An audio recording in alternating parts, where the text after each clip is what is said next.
Сәлеметсіздер ме, 6 сынып оқушылары. Бұл сабақта біз сіздермен English Class 6 Students Book Unit 8 Our Neighborhood тарау бойынша Places in a Town тақырыбындағы жаттығулардың жасалу жолымен және жауаптарымен танысып боламыз. Page 92 and 93. 92-93 бет. Сабақты бастамас бұрын келесі сабақты жіберіп алмау үшін осы каналға тіркеліп, егер сабақ пайдалы болса, видеоға лайк басып, достарыңызбен бөлісіп кетуді ұмытпаңыздар. Now let's begin our lesson. Places in a town. Яғни қаладағы жерлер, қаладағы орындар десек болады. Яғни қандай қаладағы орындарды білеміз. Exercise 1. Match 12 of the words in the box with places 1 to 12 in the city simulation game on page 93. Then listen and check. Яғни бұл жерде 93-ші беттегі city simulation деп аталатын ойын бойынша яғни ғимараттарды атауын жаз дейді. Exercise 1. Егер де бұл ғимараттардың атауын қазақ тілінде білмейтін болсаңыз, сөз дәптерге жазып, жаттап алыңыздар. Себебі 8-ші тарауда осы сөздермен жұмыс жасаймыз, сонда сіздерге оңай болады. The first, train station, теміржол бекеті. Next, the second, factory, фабрика. The third, flats, пәтерлер. The fourth, park, park. The fifth, shopping center, сауда орталығы. 6, offices, кеңселер. 7, shops, дүкендер. 8, school, мектеп. 9, sports center, спорт орталығы. 10, the 10th, restaurant, ресторан. The 11th, river, өзен. And the 12th, car park, автотұрақ. Next, exercise 2. Listen, where are the people in situations 1 to 8? Сіздерге мұғалімдеріңіз тыңдалым тыңдатуға береді.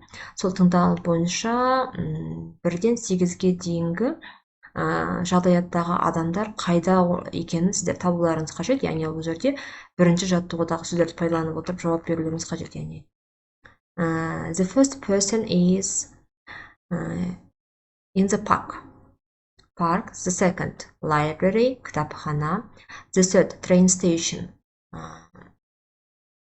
теміржол бекеті. The fourth, restaurant, ресторан. The fifth, sports center, спорт орталығы.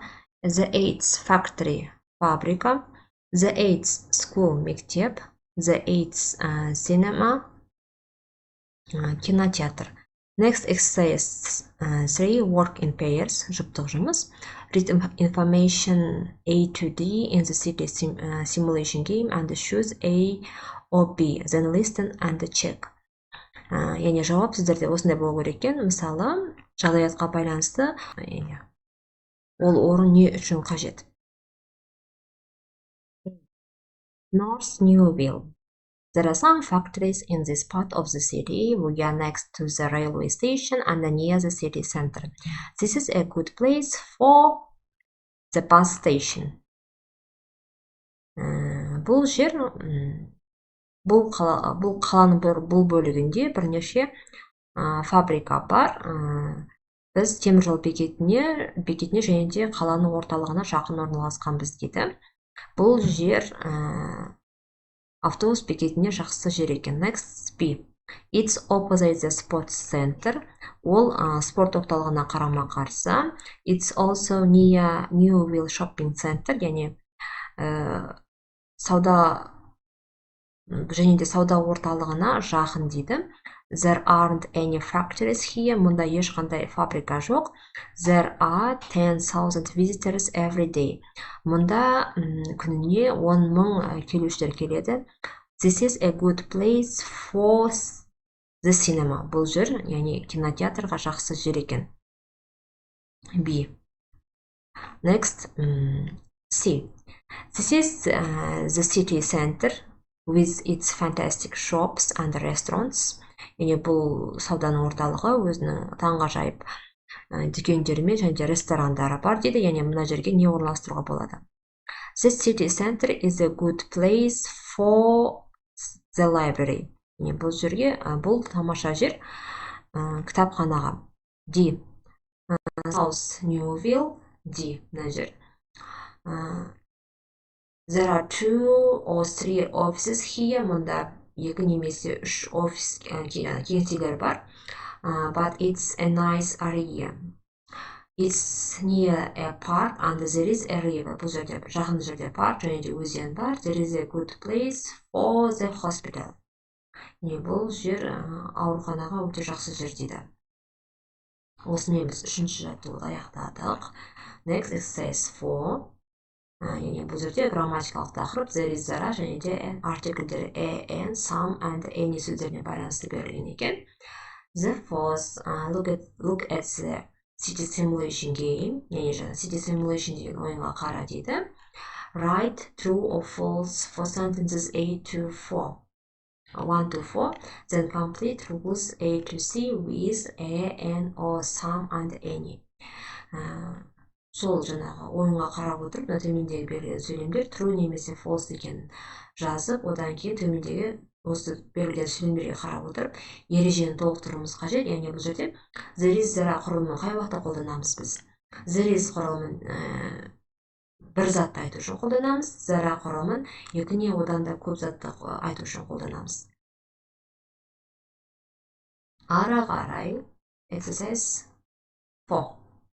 The first, there aren't any factories in the town center. Қаланың орталығында ешқандай фабрика жоқ дейді. Yes, it's true. The second, there are some shops in South Newville.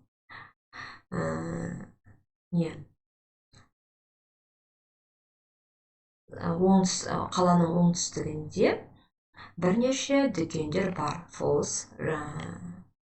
Бұрыс. The third, there is a river, өзен бар. Yes, it's true. There isn't an art gallery. Бұл жерде жаңағы сурет галереясы жоқ дейді. Yes, it's true. Now, let's complete the rules. Ережеге келетін болсақ, we use some with plural nouns in affirmative sentence. Яғни some сөзі біз көпше түрдегі болымды сөйлеммен қолдана аламыз. Бірнеше дүкендер деп. Яғни тек қана болымды сөйлемде көп затты көрсету үшін қолданамыз. Яғни some сөзі бірнеше деп аударылады. Next, B. We use any with plural nouns in negative sentences. Any деген сөз бұл ешқандай немесе қандай да бір деп аударылады.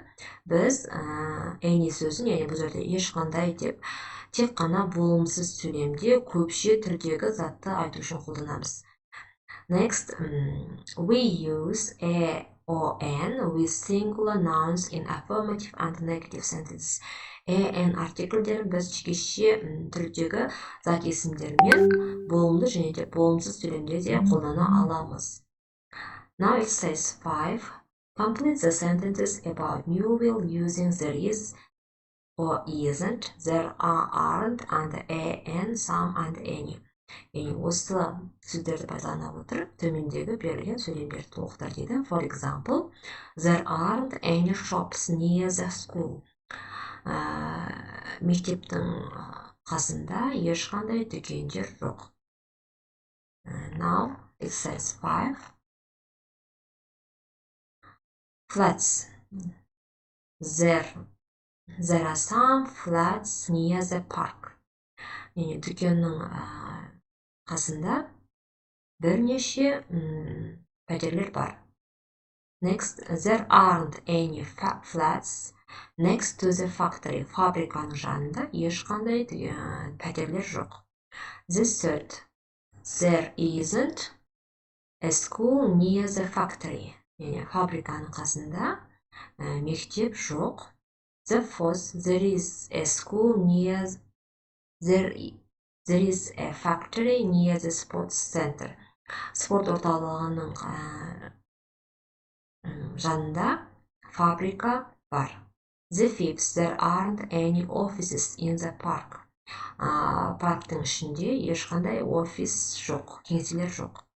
The six, there is a restaurant opposite the shopping center. Сауда орталығына қарама-қарсы ресторан бар. Now it says 6.